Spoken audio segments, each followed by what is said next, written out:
such big differences between companies in the same industry as to how to approach this? Well, I think different industries have different approaches to how they're viewing their workforce. For us at Slack, we want to put our people first. We think a digital first approach to the future of work is where the industry and all companies will be heading. Does that mean you think that companies that are forcing workers to return to the office will lose talent? I definitely think it will be harder to find the best and the brightest if there are such different ways of approaching work.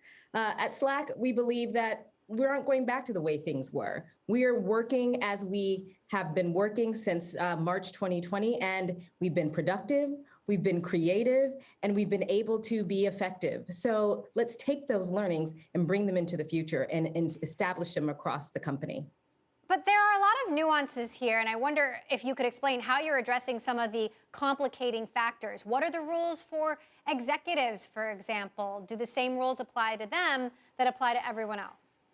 Absolutely. It all starts from the top. So, for instance, we've gotten rid of all of our executive floors and dedicated offices in all of our buildings. We've also asked our executives not to come in for more than 3 days a week because people will follow. If they think their leaders are in, they'll come in too. We really want people to embrace the digital first perspective, and it all starts with all of our leaders. But there must be some challenges, and I'm curious what challenges you're seeing. And if you're at all concerned that this is the way we feel now, but a year from now, 2, 3 years from now, if the world bounces back, perhaps even more to a more office-centric culture, if then Slack has to rescind some of the freedoms it gave its employees this year? Well, I think two things are important to that. One, I think it's important to always listen to your people and to take an experimental mindset. So not be locked in on this is the way it will be forever. But two, I think our perspective is that we're not going to snap back to sort of habits that we have had over the generations. This is a once in a lifetime opportunity that the pandemic has provided us to rethink and reshape the way that we work. And we've proven that it's possible. So we think that's going to be the way of the future.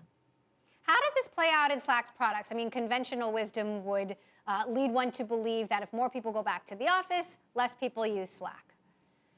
Well, I think it's proven that people have been using Slack before the pandemic and have continued to, and even in greater numbers after the pandemic. And once that people have been using the product, it's been something that they found has made them more collaborative, more productive, easily to connect with people, understand information and decision making, and creating a more transparent culture. All those things are positive effects of the product itself and also other digital tools that are out there to enable this type of work. So how do you see this all shaking out in terms of the war for talent? I mean, is there going to be a sort of redistribution of people, or are they all going to go to the companies that are more flexible?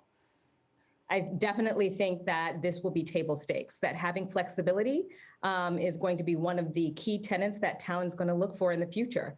For instance, for us, we believe Slack is our HQ, not a physical location or an office. That's a tool in our toolkit to use for specific types of work. So collaboration, team building, project kickoffs, et cetera.